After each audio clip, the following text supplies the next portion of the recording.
Shalom, selamat malam teman-teman dan rekan-rekan sekalian. Pada malam hari ini kembali saya menyapa kita semua di dalam recovery atau kita ngopi di rumah saja. Yang saat ini saya akan coba membahas ada percakapan Kristus sebagai seperti perpisahan kepada khalayak ramai gitu ya, kepada orang-orang Yahudi khususnya. Kita melanjutkan kembali bagaimana ketika orang-orang Yahudi menolak daripada Yesus gitu ya. Dan pada malam hari ini seperti biasa saya sudah ditemani kopi hitam gitu ya. Dan sebelum saya mulai, saya seruput dulu kopinya.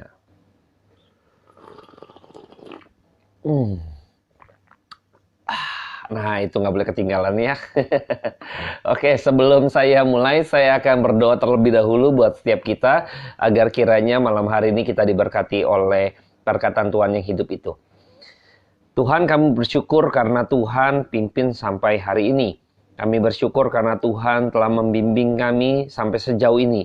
Di tengah-tengah pandemik, kami juga boleh menikmati kebenaran firman Tuhan. Tuhan tolong pimpin waktu ke depan agar kiranya kuasa Roh Kudus-Mu terus menyertai setiap kami, menuntun kami agar kami mengenal Kristus di dalam kebenaran firman Tuhan. Biarlah perkataan hamba-Mu ini Tuhan Engkau pakai menjadi satu perkataan yang hidup itu karena firman Tuhan yang berkata-kata atas hamba-Mu ini, sehingga apapun yang hamba-Mu sampaikan sesungguhnya hanya firman Tuhan saja yang berkata-kata buat setiap jiwa-jiwa yang ada di rumah saja. Terima kasih Tuhan Yesus, di dalam nama-Mu yang kudus hamba berdoa dan mengucap syukur. Amin. Baik, saya akan bacakan di dalam Yohanes 12.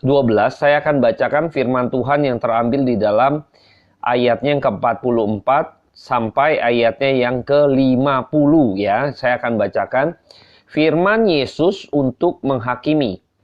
Tetapi Yesus berseru katanya, "Barang siapa percaya kepadaku, ia bukan percaya kepadaku, tetapi kepada Dia yang telah mengutus aku. Dan barang siapa melihat aku, ia melihat Dia yang telah mengutus aku. Aku telah datang ke dalam dunia sebagai terang, supaya setiap orang yang percaya kepadaku jangan tinggal di dalam kegelapan. Dan jikalau seorang mendengar perkataanku, tetapi tidak melakukannya, aku tidak menjadi hakimnya. Sebab aku datang bukan untuk menghakimi dunia, melainkan untuk menyelamatkannya. Barang siapa menolak aku dan tidak menerima perkataanku, ia sudah ada hakimnya, yaitu firman yang telah kukatakan. Itulah yang akan menjadi hakimnya pada akhir zaman. Sebab aku berkata-kata bukan dari diriku sendiri, tetapi Bapa yang mengutus aku. Dialah yang memerintahkan aku untuk mengatakan apa yang harus aku katakan dan aku sampaikan. Dan aku tahu bahwa perintahnya itu adalah hidup yang kekal. Jadi apa yang aku katakan, aku menyampaikannya sebagaimana yang difirmankan oleh Bapa kepadaku." Nah, kita akan melihat bahwa ini adalah perkataan yang saya rasa ini, saya setuju dengan beberapa penafsir bahwa ini menjadi bagian akhir daripada Kristus tampak kepada khalayak ramai gitu ya. Nanti setelah itu Kristus akan lebih terfokus kepada murid-muridnya ya. Jadi saya melihat ini ada satu perkataan perpisahan kira-kira gitu ya. Ini satu ketegasan yang akhirnya Tuhan sebelum gitu ya berpisah dengan mereka, Tuhan Yesus ingin memberikan satu berita mengenai inilah hidup, inilah kebinasaan gitu ya, di antara perkataan-perkataan Tuhan Yesus yang diucapkan oleh khalayak ramai ya. Saya coba akan telusuri sama-sama gitu ya. Yang pertama adalah, barang siapa percaya padaku, ia bukan percaya kepadaku, tetapi kepada Dia yang telah mengutus aku. Dan barang siapa melihat aku, ia melihat Dia yang telah mengutus aku. Jadi di sini Kristus mau memberikan pembandingan satu kemuliaan ketika mereka percaya kepada Yesus, mereka bisa mengetahui dan mengenal Bapa, melihat Bapa, melihat yang mengutus aku gitu ya. Jadi di sini ada satu kebanggaan, ada satu kemuliaan yang diberikan ketika engkau sebagai manusia berdosa, engkau mengenal Kristus, maka kita mengenal Bapa, dan kita juga melihat bahwa ketika dikatakan bahwa kita melihat Bapa di dalam Kristus. Wah, ini satu kebanggaan, satu kemuliaan yang diperoleh oleh setiap kita yang percaya, ya. Nah, disinilah kita melihat juga bahwa Kristus juga mau menekankan bahwa dialah yang diutus dari Bapa. Jikalau kalian ini adalah percaya akan Allah yang sebagaimana dituliskan dalam kitab para nabi, ya, sekarang saya mengatakan kepadamu, akulah yang diutus Dia yang engkau ketahui di dalam kitab para nabi, akulah Dia orangnya. Sekarang jikalau engkau percaya, engkau melihat Dia yang mengutus aku. Wah, ini satu statement yang memberikan apa ya? Ini loh gitu ya, satu honor ya, satu apa ya, kehormatan bagi kita untuk kita bisa mengenal Bapa di dalam Kristus. Ketika kita mengenal Kristus, percaya kepada Dia, maka kita juga melihat Dia, melihat Bapa di surga. Waduh, ini satu kehormatan sesungguhnya ya. Jadi diperhadapkan dengan demikian. Maka Tuhan berbicara ini supaya mereka juga yang pada waktu itu kemarin kita lihat ada sekelompok orang-orang Yahudi, saya kutip saja di ayatnya yang ke 42, namun banyak juga di antara pemimpin yang percaya kepada, tetapi oleh karena orang-orang Farisi mereka tidak mengakui berterus terang supaya mereka jangan dikucilkan. Jadi ada orang-orang yang percaya tapi sepertinya diam, silent gitu ya, karena takut dikucilkan. Mereka menginginkan penghormatan dari manusia dibanding penghormatan daripada Allah. Dan sekarang Tuhan Yesus menyampaikan ada satu penghormatan yang lebih tinggi daripada itu, yaitu engkau melihat Bapa. Nah, ini penghormatan yang Tuhan Yesus bandingkan dengan mereka, dan Tuhan coba nyatakan ini supaya mereka ini memiliki satu wawasan yang dibukakan, lalu akhirnya berani untuk terang-terangan karena ada satu penghormatan daripada Allah yang lebih tinggi daripada penghormatan daripada manusia yang begitu rendah, ya. Coba kita akan telusuri lagi di bagian lain, yaitu aku telah datang ke dalam dunia sebagai terang, supaya setiap orang yang percaya kepadaku jangan tinggal di dalam kegelapan. Wah, ini hal yang menarik juga ya, saya jumpai ya. Jadi Kristus ini adalah terang gitu ya.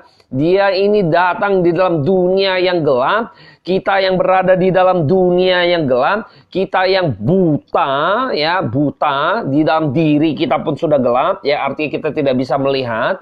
Maka kita pun bukan hanya berhenti dalam diri kita yang buta atau yang pada posisi mati, yang gelap, tetapi kita dalam kegelapan itu sendiri. Ya, bayangkan ya. Kita berada dalam dunia yang gelap, bukan hanya dalam diri kita sebagai orang yang buta, tidak bisa melihat kegelapan, tetapi kita berada di dalam wadah, di dalam satu wilayah gitu ya. Itu yang gelap, bayangkan. Ini kengerian tersendiri bagi kita ya. Jadi ini penggambaran, Tuhan mau memberikan penggambaran apa itu terang, apa itu kegelapan, dikomparkan ini hidup, ini kematian gitu ya.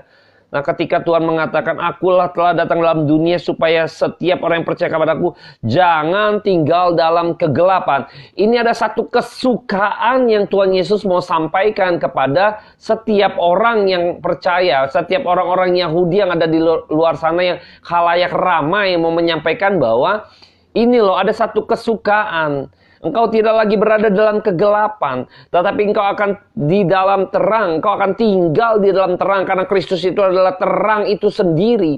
Maka ketika kita bisa melihat betapa kengerian ini ada di dalam diri manusia, maka ketika ada satu jaminan bahwa tinggal di dalam Kristus, maka tidak tinggal dalam kegelapan yang mengerikan ini, maka kita dipindahkan dari kegelapan menuju kepada yang terang. Ini adalah satu bentuk sukacita yang harus kita lihat di dalam Kristus, ya.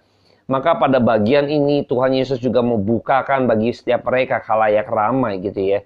Ada satu kesukaan, ada satu sukacita yang Tuhan berikan ketika engkau menjadi orang percaya, percaya di dalam Dia. Maka saya melihat bahwa orang yang Kristus jamin gitu ya, barang setiap orang yang percaya kepadaku jangan tinggal di dalam kegelapan. Maka kita harus di dalam hidup ini ketika kita sudah dicelikan, dapat anugerah daripada Tuhan. Kita yang buta di tengah-tengah kegelapan, akhirnya kita dicelikan gitu ya. Jadi kita bisa kembali percaya kepada Kristus gitu ya. Di dalam hidup kita yang sementara ini gitu ya. Harusnya kita bersyukur di hadapan Tuhan. Kita yang buta, kita udah nggak bisa ngapa-ngapain ya. Kita orang yang dengan keterbatasan kita yang benar-benar akhirnya lewat di dalam kehidupan kita yang sudah gelap, yang sudah tidak bisa berbuat apa-apa, lalu kita dicelikan mata, lalu kita bisa melihat, maka hidup kita akan berjalan di dalam terang. Maka kita akan coba di dalam hidup kita sadar gitu ya, wah ternyata saya di dalam ketersesatan, saya menuju kepada kebinasaan. Oh ternyata saya berada di dalam jurang. Maka dengan segera mungkin kita akan menuju kepada arah yang lain, sehingga kita tidak terhanyut dan kita tidak masuk ke dalam jurang. Nah ini bagian penting nih. Kita juga akhirnya sadar gitu ya. Kita kembali, akhirnya Tuhan mengatakan tidak tinggal dalam kegelapan, maka kita akan lari menuju terang. Karena yang pertama, kita sudah dicelikan mata kita sehingga kita mampu melihat bahwa kita di tengah-tengah bahaya dan tidak mungkin kita akan binasa gitu ya. Di dalam jurang yang selama ini orang-orang yang buta, orang-orang berdosa sedang berjalan menuju jurang dan akhirnya masuk di dalam keberdosaan mereka, kebinasaan. Ketika kita dicelikan di tengah perjalanan hidup kita, kita sadar, maka kita kembali kepada terang. Nah ini satu bentuk sukacita yang dimana orang lain tidak bisa rasakan. Yang dimana orang lain masih tetap menginginkan atau dituntun oleh keberdosaan dalam masuk jurang kebinasaan. Tapi ketika kita mendapati Yesus, maka Tuhan berikan anugerah sehingga kita mampu melihat, maka kita akan menuju kepada terang. Karena terang itu sendiri akan menuntun kita. Maka dalam hidup kita akan mampu meninggalkan kegelapan. Ini bentuk sukacita ya. Yang harus kita benar-benar rasakan dan kita nikmati di dalam Kristus. Ini yang harus kita benar-benar renungkan kepada orang-orang percaya. Kita ini memperoleh sebuah kesukacitaan ketika kita percaya kepada Yesus Kristus. Ini yang harusnya kita berani terang-terangan berbicara bahwa saya ini orang percaya. Kristus memberikan satu gambaran gitu ya, supaya mereka juga yang khalayak ramai itu yang mungkin diam-diam gak berani berterus terang gitu ya. Akhirnya ketika melihat ini mereka harusnya berterus terang, berani untuk menyatakan iman mereka di khalayak orang ramai. Dia akan mengabaikan penghormatan daripada manusia. Dia akan berani gitu ya, mengambil satu resiko sekalipun dikucilkan ya. Dikucilkan. Nah inilah yang Tuhan Yesus pengen ajak setiap kita yang percaya.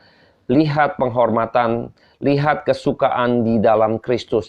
Jikalau Anda dan saya terang-terangan gitu ya, Tuhan Yesus ketika kita mengakui Dia gitu ya, di hadapan dunia, maka Kristus pun akan mengakui kita di hadapan Bapa. Barang siapa yang tidak mengakui Dia juga tidak akan mengakuinya di hadapan Bapa. Wah, ini satu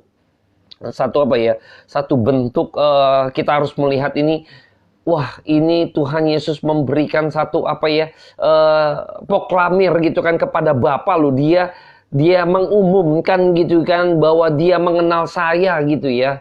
Dia mengakui saya. Waduh, ini satu bentuk kebanggaan, itu honor gitu ya. Harus kita pikirkan baik-baik, maka jangan pernah malu-malu kita mengakui iman kita gitu ya di hadapan dunia. Ya, di hadapan dunia. Yang saya maksud bukan pengakuan seperti berani mengatakan saya ini orang Kristen, saya ini orang percaya, saya percaya Yesus Kristus Tuhan. Bukan itu ya. Bukan hal yang demikian, tetapi saya mau ngajak kita semua nih, buat teman-teman semua yang ada di rumah saja. Pada kesempatan hari ini saya nggak bahas terlalu banyak, mungkin kita akan pecah sesinya gitu ya. Kita mau santai karena ini ngopi bareng. Yang pertama, yang saya mau ajak adalah bukan hanya pengakuan seperti itu, bukan itu nggak penting, bukan. Tetapi kita harus benar-benar mengakui Kristus. Akuilah Dia dalam setiap lakumu. Ini pengakuan yang benar-benar harus kita gumulkan. Yaitu apa? Ketika Anda bicara bahwa saya ini orang percaya, saya ini orang Kristen gitu kan, anak Tuhan, Sudahkah kita benar-benar mengakui dia di dalam laku kita? Sudahkah misalnya ada perbedaan yang bisa terlihat jelas, yang dilihat oleh orang, saudara, keluarga, ataupun dunia? Ketika Anda belum percaya, engkau masih judi, engkau masih ngerokok, engkau masih mabuk misalnya ya. Ketika percaya, engkau meninggalkan rokok, engkau meninggalkan judi, engkau meninggalkan mabuk, dan lain sebagainya. Inilah pengakuan yang sejati. Ini pengakuan yang sejati yang harus kita gumulkan bersama-sama. Tanpa Anda harus berbicara, saya orang percaya, saya orang Kristen. No. Mari kita sama-sama menggumulkan pengakuan ini, yaitu apa? Akuilah dia, akuilah Kristus di dalam hidup dan setiap laku kita. Ini pengakuan yang sejati ya. Ini pengakuan yang berintegritas. Seringkali pengakuan kita, aku orang Kristen, aku anak Tuhan, aku pengerja, aku hamba Tuhan, aku apalagi gitu kan, atribut Tuhan gitu kan, atribut semuanya Kristus, semua melekat. Tetapi nggak memiliki integritas kalau Anda dan saya tidak menjadi pelaku akan firman-Nya. Kalau kita tidak menjadi pelaku akan firman Tuhan, maka pengakuanmu adalah pengakuan yang omong kosong. Gak ada apa-apanya. Itu bukan sebuah pengakuan, tetapi sebuah manipulasi diri kita. Wah, ini berat ya.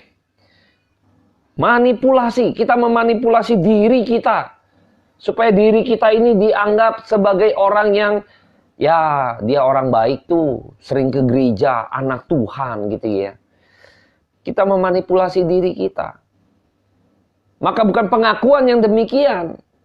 Maka nggak heran nanti kalau kita tahu ya di bagian lain kitab Injil mencatat gitu ya. Nyala engkau sekalian pembuat kejahatan, padahal mereka adalah orang-orang yang melakukan mukjizat dan lain sebagainya demi nama Tuhan ya. Kita tahu hal itu ya sebagai peringatan bagi setiap kita. Tuhan mengerti, Tuhan mengetahui setiap hati pribadi-pribadi lepas pribadi kita. Maka bukan pengakuan yang hanya diucapkan, tetapi pengakuan yang berintegritas, yaitu pengakuan di dalam hidup kita yang mencerminkan bahwa iman kita berdasarkan pada Kristus yang sudah mati menebus dosa saya, maka hidup saya lebih suci, lebih kudus, lebih berkenan di hadapan Tuhan. Ini yang harus kita pikirkan. Ini yang harus kita gumulkan sama-sama, bukan pengakuan sebagai aku anak Tuhan, aku orang Kristen, bukan itu. Yuk mari kita sama-sama kita gumulkan bahwa pengakuan seperti apa yang ada dalam diri kita. Pengakuan inilah yaitu pengakuan di dalam hidup kita, akui Kristus di dalam setiap laku kita, dalam setiap kehidupan kita. Jadi pelaku akan firman Tuhan ini pengakuan yang sejati yang saya rindukan kita semua sama-sama gumulkan ya. Sama-sama gumulkan.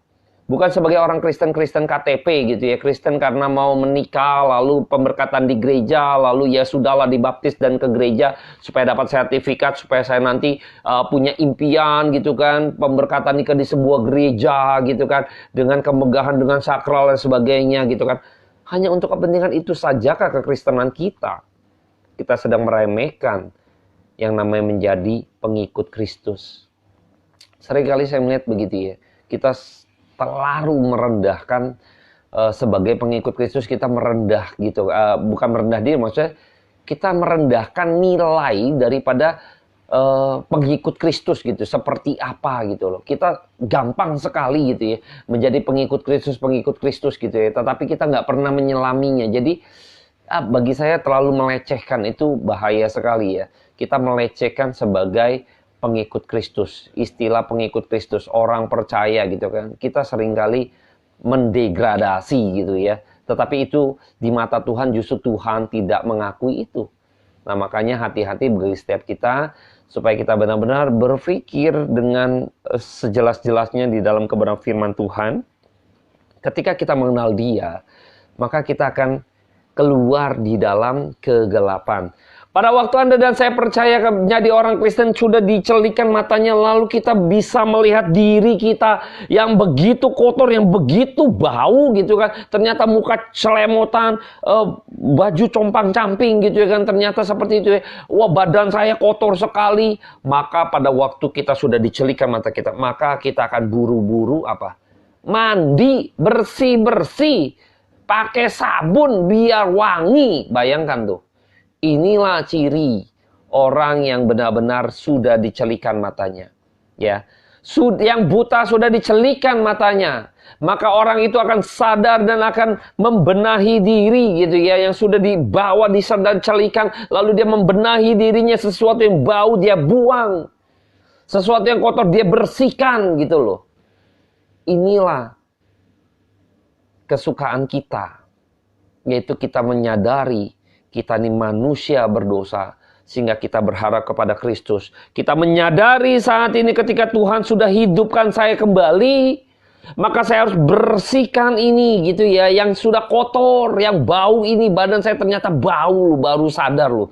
Orang mati nggak tahu dia bau gitu kan. Nggak tahu. Tapi ketika kita sadar kita bau, maka kita buru-buru. Ketika sudah dibangkitkan, maka kita membenahi diri. Nah, waktu kita membenahi diri kita, menunjukkan kita hidup di dalam terang. Ini kesukaan kita.